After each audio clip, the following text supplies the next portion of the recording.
Welcome to the Sovereign Futures podcast. I am your host, Yvonne de la Flor. The Sovereign Futures podcast is a sharing space of transformational interviews, sacred teachings, power imagery processes, innovative futuring tools, and topics that can help you design and sculpt your desired futures into your now. Some of our podcasts will be translated into Spanish to bridge cultures where we share the journey of consciousness together. Welcome to the Sovereign Futures podcast. I am your host, Yvonne de la Flor, and I'm super excited because we have a really magical, mystical, and timely podcast for you today, as I have the privilege to have with me. Truly, I believe, and all of my friends that have experienced being with him, that he is the best Vedic astrologer in the world. He's been all over the world, lived in India, lives in Hawaii right now. He's a musician of the sacred arts. He's been a scholar of spirituality for many, many, many years. He's also very aware, and you'll hear it in his, you were able to hear it in his bio before this sharing interview happened. He's truly one of the most knowledgeable souls I have encountered. And I've traveled in India, I traveled all over the world, the same as Peter. And I'll say his last name, Peter Vishaka. So he'll explain to you everything like that. But I'm not akin to traditional astrology, with all respect for my astrologer friends. But Vedic astrology has always been a good guidance point for me. It feels more scientific based for me. It feels more, I'm more prepared kind of womb, if so you say, a womb that is more solid and based in science and wisdom. And I truly love it. It resonates with my heart. And we have a special show for you today because Peter is doing us he's giving us the gift of doing a reading for the planet. A planet for Earth, what has happened and what is to come in the Vedic thing. So I'm going to hand the microphone to him. I'll be asking questions if possible. He's really extraordinary, and you'll be able to find him in all social media platforms, especially on Facebook. And we'll put everything in the description of the podcast for you to be able to find him. But without further ado, Peter, now the microphone is all yours. I'm so grateful that you are here with us. Well, Yvonne, thank you so much. That is I've never had quite an entrance like that before. But I thank you so much. It's a little bit embarrassing for me because I just don't know how to respond to that. But just receive it. Just receive it. Thank you so much. So my name is Peter Vishaka, and I'm what's called a Jyotishi, and I've been studying Hindu astrology, Vedic astrology, I think for about 20 years now. And before then, in 1986, I opened up a yoga studio in Southern California. So I've always really been interested in Indian philosophy, Indian wisdom. I've studied the ragas. I started playing this classical Indian music in the Sarode for about over 25 years. And once I started to learn about Jyotish or Vedic astrology, which is called the science of light, I was completely blown away. You talk about science, and that Vedic astrology is known as one of the very first forms of science, because one of the most ancient texts were the Vedas that came to us from ancient India. And in the Vedas, they themselves, in many cycles, have experienced these difficult cycles, like moving from the drying up of the Saraswati River, where this whole civilization basically had to move to what is India, or the Ganges River at this point. So I think I just want to, first of all, thank you so much. And I have some ideas of what I would like to share with you. And I would like to give basically the essence of what is going on now according to the world in the ancient wisdom the perspective of Vedic astrology. Wonderful. Yes, wonderful. And if you don't mind, because I think that we have so much to talk about, and the first thing I want to say is that it's definitely not about me. We are all just channels of the divine. Yes. And right now, there's a lot of hope, but there's a lot of drama, planetary dramas that are happening. And there is this karmic purification, of course, that we all know about that's happening in the world right now, where the world is going through this existential crisis, in a sense, where we really question our lives and our meaning and our purpose and our values, and which are basically negatively affect ourselves through the contemplation itself of the questions of who am I, who are we, why is this happening? And as we move towards this greater edge of social control and a new economic order, now is the time for all of you yogis have been studying the yoga.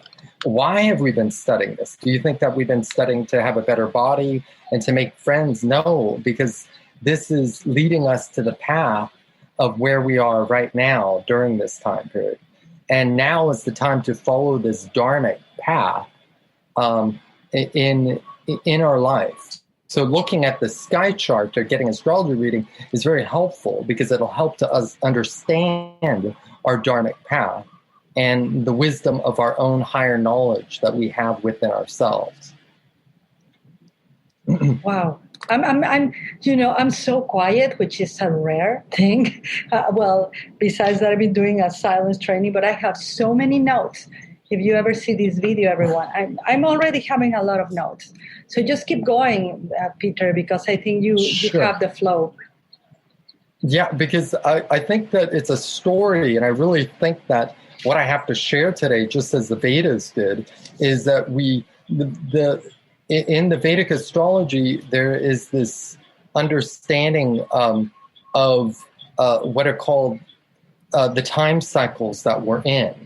And more importantly, if we can learn about the past and how we survived in ancient times, in ancient civilizations, we can then understand more about the challenges of the world and how to navigate these challenges, because we've been there, done that before.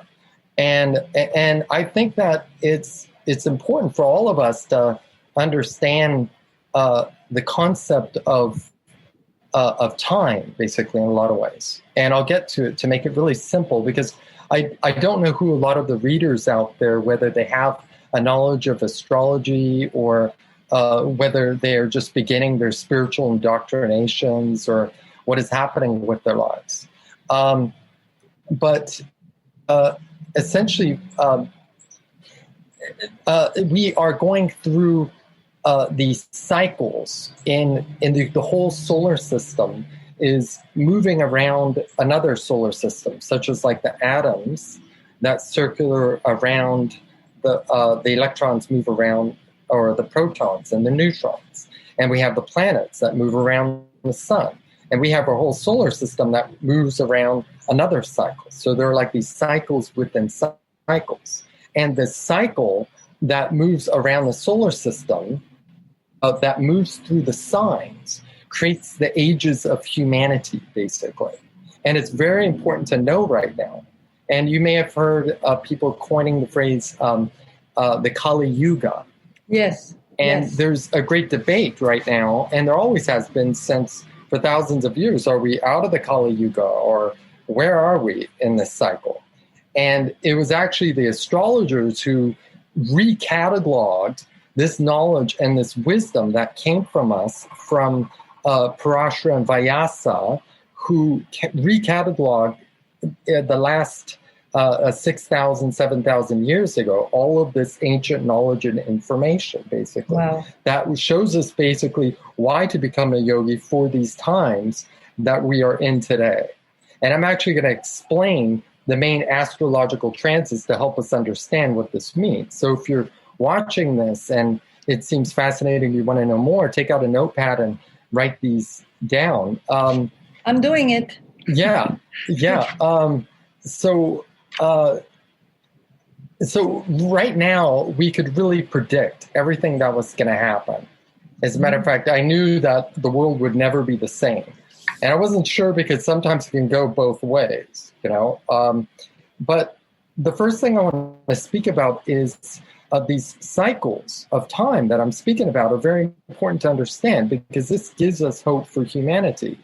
And these cycles are called the cycles of the Yugas. And basically, there are these 4 main cycles that we go through in this 24,000 year cycle. And there's the Kali Yuga, which is a very dark age called the Iron Age, the age of materiality. And we just left this age called the Kali Yuga, according to Sri Yukteswar. Yes. Many of my teachers, the Book of the Holy Science. Oh my God, that book, Peter, is incredible. I've read it so many times, and each time I read it, by the way, Sri Yukteswar was the teacher of Yogananda, who created in the United States a beautiful center and a beautiful movement called Self-Realization Fellowship. So just to add. Yukteswar was an astrologer as well, so that's how he knew about what happened because he studied Jyotish or Vedic astrology to figure out what happened in the past and how to learn from these lessons as well. So Yukteswar wrote this book where it really gives 1,001 reasons of why to actually believe that we are in the age of the Dwapara, in the age of technology, and that we left the age of the Kali Yuga. There's a big misconception in especially in the Hare Krishna community that believes that we are still in the dark of the Kali Yuga and we're basically doomed in a lot of ways. But I was speaking about these cycles within cycles, and we are, in our reality, in our existence, we're actually moving into this ascension cycle, up this cycle called the Dwapara. But there's this bigger cycle that's a 24 million year cycle. Now, these numbers aren't exactly perfectly average or accurate, but in that cycle, we may be in a darker phase of the whole cycle of the universe of creation. In a lot of ways, it really doesn't mean that much to us unless you're a god living in a transcended state. Right. So in the cycle, because we are in the cycle of Dwapara and we are just in the new evolution of this cycle called Dwapara, the problem is that technology is moving faster than wisdom. Where we're building things, atomic weapons, diseases, viruses, computers that we don't really even understand yet. And that's because it's almost like if you get right to a schoolroom and you walk into the schoolroom and you'll see, wow, it's overwhelming. And sometimes we have to learn a lot of lessons until we sort and figure out the technology. So that's the beginning of the age of the Dwapara, has these cycles within that cycle. Since we're at the very beginning, we're in the Dwapara Kali Yuga. But the majority of the picture where we are in a time of great hope, according to the Vedas and Vedic astrology, and for most people in the world. But that's just the point. Many people think that we are still in this dark period and that there's nothing that we can do. So part of the first level is to understand where we are. And that's why it's very important to understand the cycles of the Yugas. And if everybody could study this would give us the great keys for hope for survival in humanity. Because then we're going to be able to learn about the lessons that we've learned in the past to heal the recovery of the future today. Wow. I gotta mention, I gotta highlight, because, I'm a kind of a modern spiritual teacher that truly believes in the future and the ability to create it, but also that the past is not a place of residence, but a place of reference, Alexandria Library of Wisdom, that if we learn the lessons from the past and bring them to the present moment, we can become architects, designers, sculptors of the extension of the now, which is called